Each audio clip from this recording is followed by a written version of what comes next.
এটি হলো নিবরাকপুর এবং মধ্যমগ্রামের ভেতর সংযোগ স্থাপনকারী একটি ব্রিজ, যেটা নোয়াই খালের উপরে অবস্থিত। আর এদিকে যদি আমরা তাকাই ডান দিকটাতে, ঠিক এই রাস্তাটা দিয়ে চলে গেলে নিবরাকপুর হসপিটাল।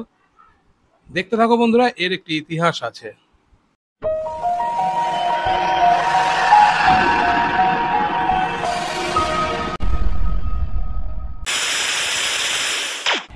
এই ব্রিজের যে ইতিহাসের কথা আমি বলছিলাম, এখানে দেখো লেখাই আছে 1965 সালে তৈরি হয়েছিল এই ব্রিজ, অর্থাৎ 60 বছর হলো এই ব্রিজের বয়স। প্রথমে কোনো ব্রিজ ছিল না, এটাই ছিল যাতায়াতের মাধ্যম, কাঠের ব্রিজ ছিল। নোয়াইখালের উপরে এখন আরও একটি ব্রিজ আছে, যেটা কংক্রিটের ব্রিজ, কিন্তু এটাই সবথেকে পুরনো ব্রিজ। এখান থেকে ওই পারে চলে গেলে মধ্যমগ্রাম স্টেশন। আর রাত্রিবেলায় যেহেতু দেখতে পাচ্ছ প্রচুর আলো, কারণ ব্রিজের উপরে কিন্তু অনেক আলো দেওয়া হয়েছে দুই প্রান্তেই।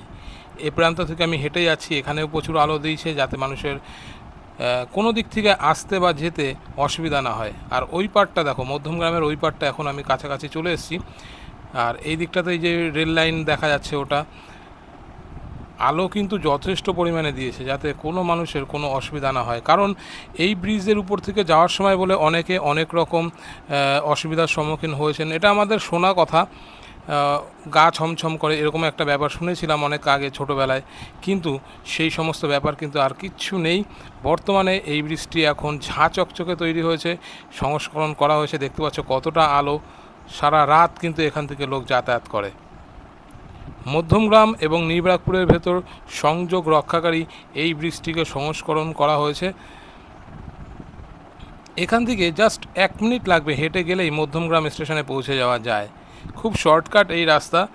এই রাস্তা থেকে যারা যাতায়াত করে তারা কিন্তু অন্য রাস্তা দিয়ে আসতে চায় না, কারণ অনেকটা ঘুরে আসতে হয়। আর এটা খুব সহজেই পৌঁছে যাওয়া যায়। বিশেষ করে নিবরাকপুর হসপিটালে যাওয়ার জন্য এই রাস্তাটা মানুষের কাছে ভীষণভাবে উপযোগী হয়ে উঠেছে।